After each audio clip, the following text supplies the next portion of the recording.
In this guide, I'm going to show you guys how to get MLB TV monthly subscription free trial. Let's get started. First, launch your preferred browser. In the search box, type in MLB.com. You'll be directed to the official website of it. Now here at the top right, you're going to find the option of MLB.TV. Click on it. Here you're going to find two subscription plans, MLB.TV and MLB Plus. Now set it to monthly. Then click on the option Start Free Trial for MLB TV.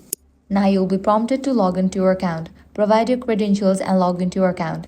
In case you don't have an account yet, create it. Once logged in, you will be directed to this page. From here, you are able to get the subscription. So you'll need to select the payment method, then agree with the terms and conditions. After you fill all the information required, click on Submit.